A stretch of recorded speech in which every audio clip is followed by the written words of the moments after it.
Hello दोस्तों, आप सभी का स्वागत है आपके अपने चैनल स्ट्रगल पॉइंट में। तो दोस्तों, यह बिहार बोर्ड क्लास 8 का मैथ का 5वां अध्याय का तीसरा वीडियो है, यानी पार्ट 3 वीडियो है, जिसमें हम लोग 12वां प्रश्न से लेकर 14वां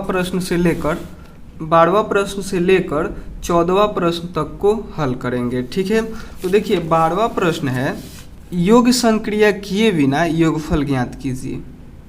12वां प्रश्न है कि योग संक्रिया किए बिना योगफल ज्ञात कीजिए, मतलब बिना जोड़े। योग मतलब होता है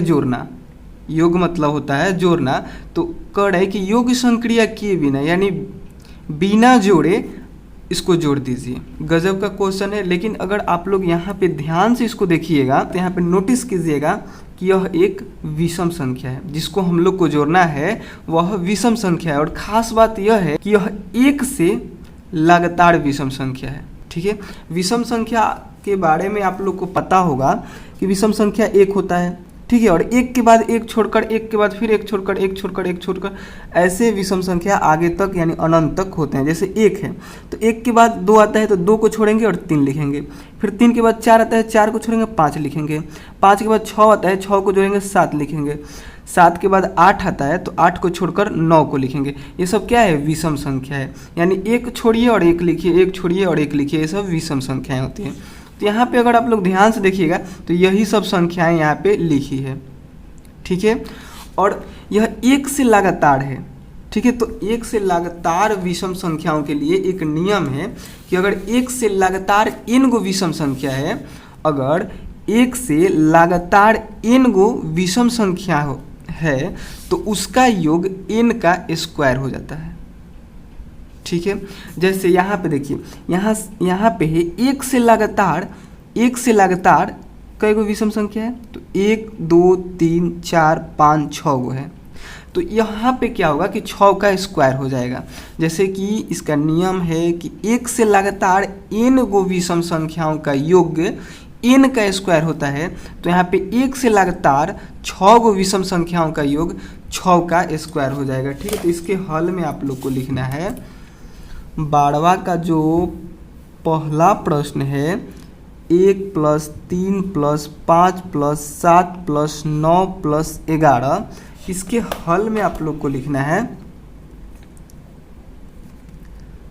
कितना है? 1 2 3 4 5 6, तो 6 का स्क्वायर यानी 36 हो गया। बिना योग किए इसको हम लोगों ने जोड़ दिया। अगर आप लोग को विश्वास नहीं है तो ऐसे भी आप लोग जोड़ सकते हैं। जैसे देखिए, 1 में 3 को जोड़िएगा तो 4 होगा। ठीक है, और 4 में 5 को जोड़िएगा तो 9 होगा, और 9 में 7 को जोड़िएगा, 9 में 7 को जोड़िएगा तो यह 16 हो जाएगा। ठीक है, और 16 में फिर 9 को जोड़िएगा तो ये 25 हो जाएगा, और 25 में 11 को जोड़िएगा तो 36 हो जाएगा, जो कि हमने पहले ही जोड़कर यहाँ पे मंगा दिया है। ठीक है, तो बिना योग किए आप लोगों ने इसको जोड़ दिया। अगर यहीं पे अगर ऐसे रहता, जैसे 1 3 और 3 के बाद कौन विषम संख्या आता है? 5 आता है, जैसे 3 ही ठोड़ आता, तो इसको जोड़ना रहता तो आप क्या करते? बिना योग किए इसको जोड़ना है। ठीक है, तो हम लोग क्या करते हैं? इसको काउंट करते, 1 2 3, 3 है तो 3 का स्क्वायर करते हैं, यानी 9 हो जाता। इसको जोड़ के भी देख लीजिए, 5 में 3 जोड़िएगा तो 8, और 8 में 1 जोड़िएगा तो 9 आ गया। ठीक है, तो बिना जोड़े भी आप विषम संख्याओं को, अगर लगातार विषम संख्या है तो उसको जोड़ सकते हैं। ठीक है, तो इस प्रकार से इस 12वां का पहला प्रश्न का हल होगा। चलिए अब हम लोग 12वां का दूसरा प्रश्न को देखते हैं। ठीक है, यहाँ तक तो सही था, लेकिन दूसरा में थोड़ा सा आप लोग को प्रॉब्लम होगा, क्योंकि यहाँ पे हम लोगों ने इसको काउंट कर लिया, 1 2 3 4 5 6 किया और 6 का स्क्वायर कर दिया। लेकिन यहाँ पे क्या है? यहाँ पे 51 तक है विषम संख्या, 1 3 5, उसके बाद डॉट डॉट करके 51 तक है। आप इसको ऐसे नहीं काउंट कर सकते, जैसे कि यहाँ से चालू करते 1 2 3 और इसको 4 बोल देते और 4 का स्क्वायर कर देते, तो यह गलत हो जाता। ठीक है, इसको आप लोगों को काउंट करने के लिए इस बीच में जो डॉट डॉट दिया गया है, इस संख्या को भी आपको काउंट करना है। जैसे 1 के बाद 3 आता है विषम संख्या, 1 के बाद 3 आता है, फिर 3 के बाद 5 आता है, 5 के बाद 6 को छोड़कर 7 आता है, 7 के बाद 9 आता है, 9 के बाद 11 आता है, जो कि इसके बीच का संख्या यहाँ पे उसको भी काउंट करना है। ठीक है, तो इसको हम लोग कैसे करेंगे? तो यहाँ पे आप लोग को हमने पहले भी बताया कि विषम संख्या क्या होता है, जैसे एक से शुरू होता है तो एक एक छोड़कर होता है, ठीक है। विषम संख्या एक एक छोड़कर होता है, जैसे एक है तो एक के बाद दो छोड़कर तीन है, तीन के बाद चार छोड़कर पाँच है, ऐसे करके 51 तक है, ठीक है। तो इसका संख्या हम लोगों को निकालने के लिए हम लोग क्या करेंगे, 51 में 2 से भाग दे देंगे, ठीक है। जब 51 में जब आप 2 से भाग दीजिएगा तो यह 25 बार में पूरा कटेगा और शेष एक बचेगा। जैसे यहाँ पे हम कटा के दिखा दें, इससे 2 से इसको कटेगा तो 4 आएगा, ठीक है। एक बचेगा, ऊपर से उतरा 1, और 2 में 5 से गुना कीजिएगा तो 10 आएगा। एक में से 1 गया 0, यानी काट दीजिए, फिर 1 में से 0 गया 1, यानी शेष हमें 1 मिला और जो भागफल आया वह 25 आया। तो हम लोग क्या करेंगे, इस 25 में 1 को जोड़ देंगे, यानी 26 को, 25 में 1 को जोड़ेंगे तो 26 को होगा, यानी 1 से लेकर 51 तक के बीच में 26 को विषम संख्या होगा, ठीक है। और 26 का हम लोग स्क्वायर कर देंगे तो 1 से लेकर 51 तक के विषम संख्याओं का योग निकल जाएगा, ठीक है। और अगर आप लोग को नहीं विश्वास हो तो आप 1 से लेकर 51 तक के विषम संख्या को लिखें। कैसे लिखेंगे, ऐसे लिखेंगे, जैसे पहले 1 आएगा, फिर 3 आएगा, फिर 5 आएगा, फिर 7 आएगा, फिर 9 आएगा, फिर 11 आएगा, फिर 13 आएगा, फिर 15 आएगा, फिर 17 आएगा, और 17 के बाद फिर 19 आएगा, फिर 21 आएगा, फिर 23 आएगा, फिर 25 आएगा, फिर 27 आएगा, फिर 29 आएगा, फिर 31 आएगा, फिर 33 आएगा, फिर 35 आएगा, फिर 37 आएगा, फिर 39 आएगा, फिर 41 आएगा, फिर 43 आएगा, फिर 45 आएगा, फिर 47 आएगा, फिर 49 आएगा, फिर 50 नहीं 51 आएगा। इसको काउंट कर लीजिए, यह कितना होगा, यहाँ पे कितना आया था, यह 26 को ही होगा। देखिए यहाँ पे 1 2 3 4 5 6 7 8 9 10 11 12 13 14 15 16 17 18 19 20 21 22 23 24 25 26 26 ही हुआ। आप लोगों ने ऐसे निकाला या फिर पूरा लिख कर निकाला, दोनों ही सिचुएशन में 26 ही आया, दोनों ही स्थिति में 26 ही आया। यानी हम लोगों को क्या करना है, 26 का केवल वर्ग कर देना है, ठीक है। यानी दूसरे के हल में आप लोग लिखिएगा,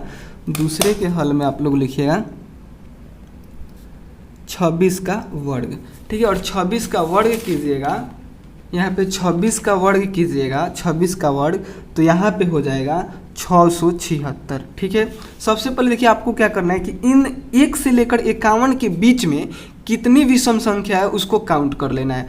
तो आप लोग जब काउंट कीजिएगा, हमने इस तरीके से भी आपको बताया कि भाग दीजिए 2 से, और जितना आएगा उसको आप लोग यहाँ पे लिख दीजिए, यानी 26 आया। जैसे एक भागफल कितना आया, 25 आया और शेष 1 आया, इन दोनों को जोड़ दिया तो इन दोनों को जब हमने जोड़ा तो 26 आया। इस तरीक़ा से भी आप निकाल सकते हैं, या फिर 1 से लेकर 51 तक के विषम संख्या को लिखकर और उसको काउंट करके भी इस संख्या को निकाल सकते हैं। तो हमने 1 से लेकर 51 तक भी लिखकर आपको बताया, ठीक है। पहला प्रश्न था, इसीलिए इस दूसरे प्रश्न में ऐसे हम नहीं करेंगे, ठीक है। भाग विधि से ही हम निकाल लेंगे, ठीक है।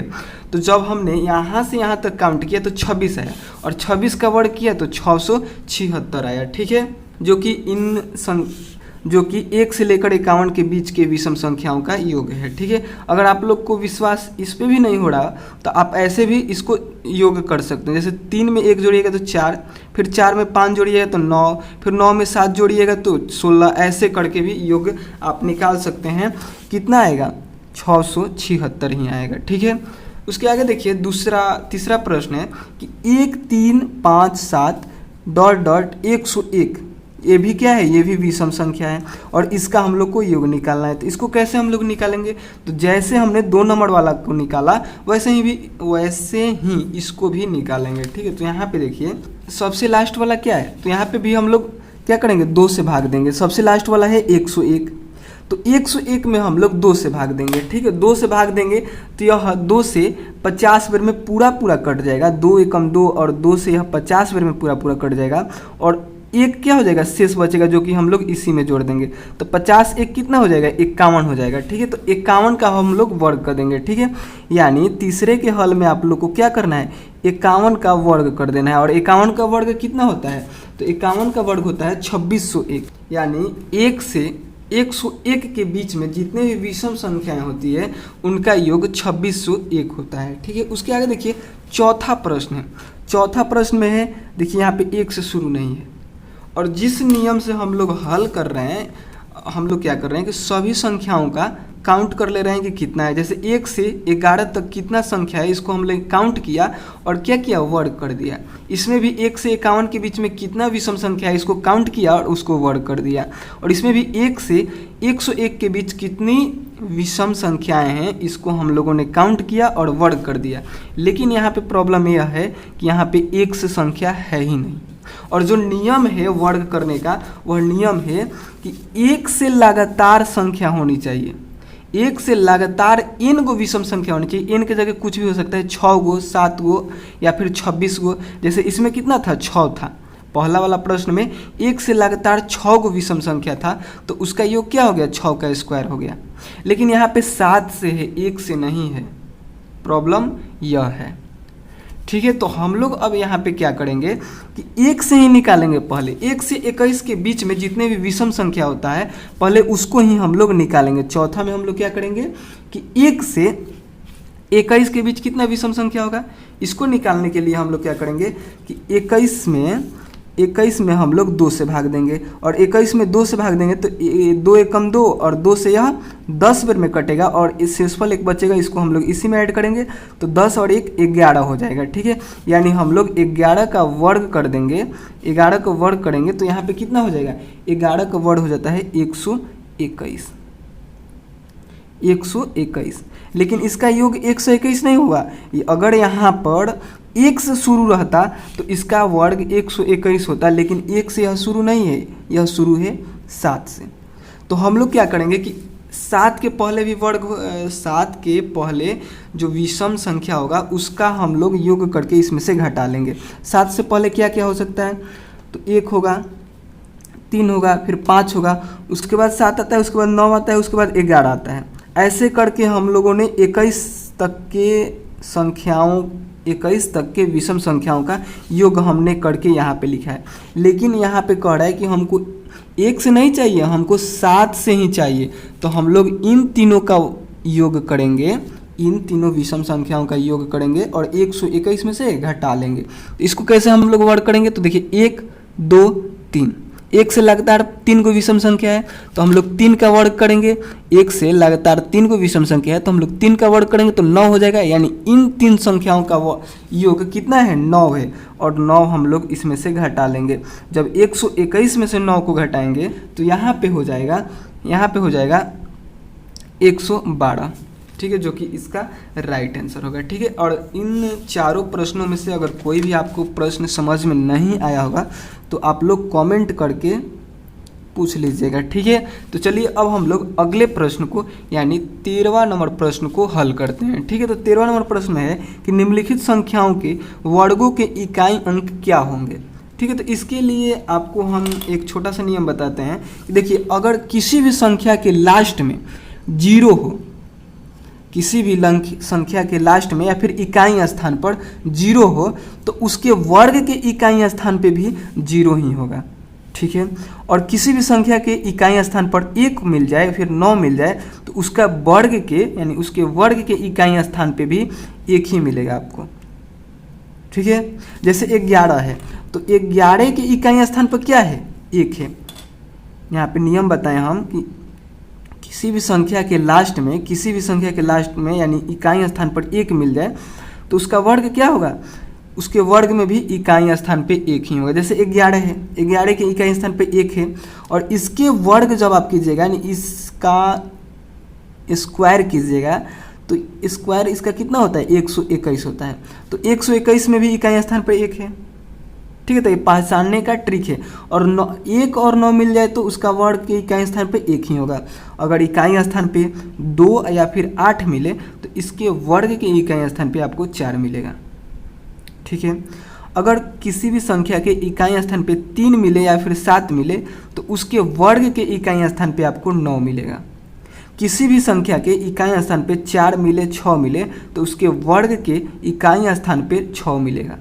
किसी भी संख्या के इकाई स्थान पे 5 मिले तो उसके वर्ग के इकाई स्थान पे 5 मिलेगा। ठीक है, इसको आप लोग फेयर के कॉपी में लिख लीजिएगा, बहुत इंपॉर्टेंट है। जब भी आप इन सभी प्रश्नों को हल कीजिएगा तो इसका आवश्यकता आपको पड़ेगा। ठीक है, और कोई भी पूछ देगा कि बताओ 25 के अगर हम वर्ग करते हैं तो इकाई स्थान पे क्या आएगा, तो 25 के इकाई स्थान पे 1 है तो इसको वर्ग कीजिएगा तो जो कुछ भी आएगा लेकिन उसके इकाई स्थान पे कितना आएगा, 5 ही आएगा।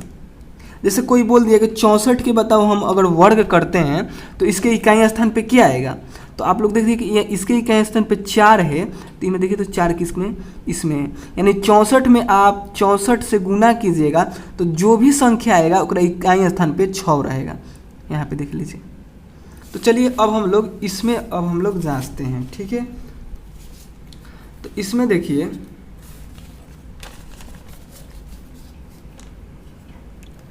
13वां के पहला में 25 है। यहाँ पे देखिए तो 5 किस में आ रहा है, तो 5 अगर है तो एक इकाई स्थान पे 5 ही आएगा, यानी इसमें 5 ही आपको भर देना है।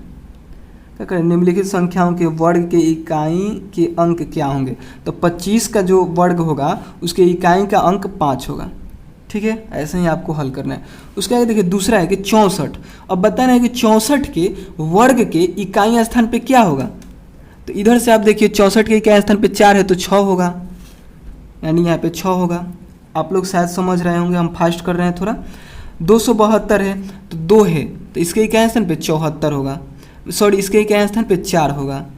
ठीक है, उसके आगे देखिए, उसके आगे है चौथा में है 799, यानी 9 है एक इकाई स्थान पे, तो इसके जब वर्ग कीजिएगा तो 1 आएगा। ठीक है, इसके इकाई स्थान पे 1 मिलेगा आपको। ठीक है, उसके आगे है पाँचवा में है 5423, 23 में 3 आ रहा है तो 3 के लिए क्या होगा, 9 हो जाएगा, 9 हो गया। उसके आगे देखिए, उसके आगे है छठा में है 2467, 2467 7 आ रहा है तो 9 हो जाएगा। आपको केवल इकाई स्थान को देखना है। जैसे 7वां प्रश्न है 5438, कितना भी बड़ा संख्या हो आपको इकाई स्थान पर देखना है कि क्या है, तो इकाई स्थान पर 8 है तो इधर देखिए तो 8 आपको कहाँ मिल रहा है, यहाँ पे, तो 8 मिला तो इसके लिए क्या होगा, 4 होगा, 4 भर दीजिए। फिर देखिए 8वां में है 99,880, संख्या कितना भी बड़ा हो हमको क्या देखना है, केवल इकाई स्थान देखना है। इकाई स्थान पे 0 है इसलिए इसका वर्ग भी कीजिएगा तो 0 ही आएगा इकाई स्थान पे। ठीक है, उसके आगे देखिए 9वां नंबर है, 9वां नंबर में है 43,546, 6 बार है इकाई स्थान पे तो इसके वर्ग के इकाई स्थान पे क्या आएगा, 6 ही आएगा। हो गया, इतना छोटा सा प्रश्न था। चलिए अब हम लोग इसी का 14वां प्रश्न को देखते हैं। ठीक है, यानी प्रश्नावली 5.1 का जो 14वां नंबर प्रश्न है इसको देखते हैं। देखिए 14वां नंबर प्रश्न में क्या कह रहा है, देखिए 14वां नंबर प्रश्न में निम्नलिखित संख्याएं स्पष्ट रूप से पूर्ण वर्ग नहीं है। यहाँ पे बता दे रहे हैं कि यह सब संख्याएं पूर्ण वर्ग नहीं है, इसका कारण दीजिए। आपको केवल कारण बताना है क्यों नहीं है। ठीक है, तो यहाँ पे देखिए इसका पहला प्रश्न है 14 नंबर का, पहला है 1052। ठीक है, 1052 है। आपको केवल और केवल बताना है कि यह पूर्ण वर्ग नहीं है, लेकिन क्यों नहीं है। यहाँ पे बता दिए कि यह पूर्ण वर्ग नहीं है, केवल आपको बताना है कारण इसका कि क्यों नहीं है। तो इसमें लिखिएगा। हाँ, और एक आपको पिछले वीडियो में भी हम बताए थे, फर्स्ट वीडियो में ही, कि किसी भी संख्या के इकाई स्थान पर 2 रहे, किसी भी संख्या के इकाई स्थान पर 2 मिल जाए, 3 मिल जाए, 7 मिल जाए, 8 मिल जाए तो वह पूर्ण वर्ग संख्या नहीं होता है। ठीक है, तथा किसी भी संख्या के अंत में शून्य की संख्या विषम में हो तो भी वह पूर्ण वर्ग संख्या नहीं होता है, जो कि हमने आपको पहले ही बता दिया है। तो इसी आधार पर हम इन सभी का कारण बताएंगे। ठीक है, तो देखिए इसके क्या है कि इकाई स्थान पे क्या है 2 है, जो कि हमने यहाँ पे लिखा है कि अगर किसी भी संख्या के इकाई स्थान पे 2 रहे तो वह पूर्ण वर्ग संख्या नहीं होता है। तो यहाँ पे यही हम लोग लिखेंगे कि इकाई अंक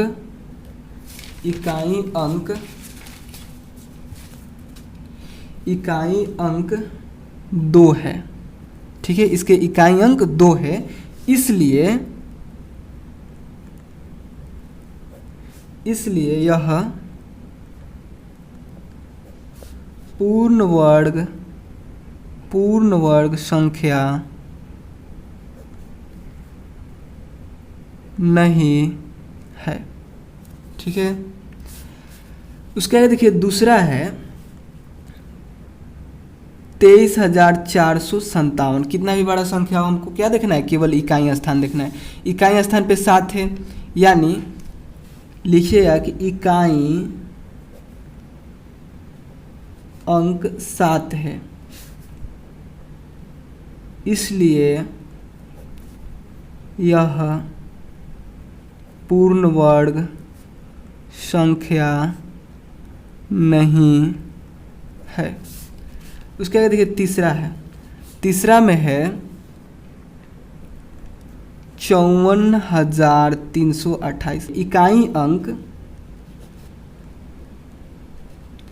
8 है, इसलिए यह पूर्ण वर्ग संख्या नहीं है। ठीक है, उसके आगे देखिए, उसके आगे है चौथा में है 32,000 नहीं है, इकाई दहाई सैकड़ा हजार 10,000 लाख 3,25,473। कितना भी बड़ा संख्या हो हम लोग को केवल इकाई अंक को देखना है। ठीक है, अगर आप लोग इस तरह लिख सकते हैं तो आप लोग वीडियो को यहीं पे छोड़ सकते हैं। ठीक है, अगर आप नहीं लिख पा रहे हैं तो वीडियो को आगे तक कंटिन्यू देखिए। हमने 8 प्रश्नों को ऐसे लिख कर आपको हल कराए हैं। ठीक है, और बाकी आपको लिखने आ जा रहा है तो आप वीडियो यहीं पे छोड़ सकते हैं। ठीक है, जो नहीं लिख पा रहे हैं वो आगे तक देखें। ठीक है, तो देखिए इसमें लिखना है आपको कि इकाई अंक या इकाई अंक पर 8 है, या इकाई अंक 8 नहीं 3 है। तो इसीलिए यह क्या है, इसीलिए यह पूर्ण वर्ग संख्या नहीं है। ठीक है, उसके आगे देखिए पांचवा है 25,000। और यहाँ पे देखिए अब दूसरा नियम लगाइए। दूसरा नियम क्या है कि तथा किसी भी संख्या के अंत में शून्य की संख्या विषम में हो तो भी वह पूर्ण वर्ग संख्या नहीं होता। यहाँ पे देखिए शून्य की संख्या विषम में है, यानी एक 2 और एक 3। या क्या होता है, 3 एक विषम संख्या होता है, जो कि हमने आपको पहले ही बताया। देखिए यहाँ पे विषम संख्या लिखा था, तो एक विषम संख्या है, 3 भी विषम संख्या है, 5 भी विषम संख्या है, तो 3 वो शून्य है, यानी क्या है, शून्य क्या है, विषम संख्या में है, इसलिए यह पूर्ण वर्ग संख्या नहीं होगा।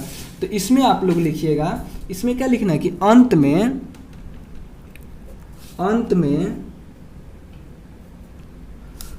शून्यों की संख्या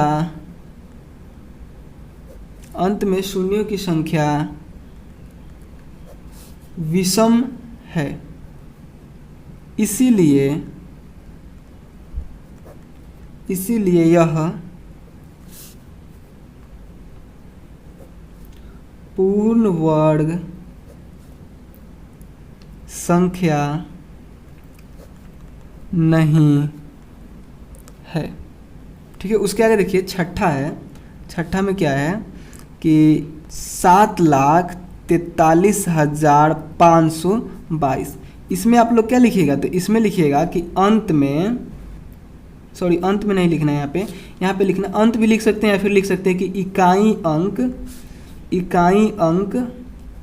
क्या है, इकाई अंक क्या है, तो इकाई अंक 2 है, इसलिए यह पूर्ण वर्ग संख्या नहीं है। उसके आगे देखिए सातवां है, सातवां में क्या है, तो 5,43,000, ठीक है, 5,43,000। तो इसके हल में आप लोग को लिखना है कि अंत में, देखिए अंत में क्या है, फिर यहाँ पे विषम संख्या है, यानी 2 और 1, ये क्या है, विषम हो गया, यानी 3 गो संख्या है, 0 का संख्या 3 गो है, इसलिए क्या हो गया, विषम संख्या हो गया। तो लिखिएगा अतः, लिखिएगा अंत में 0 की संख्या विषम है, इसीलिए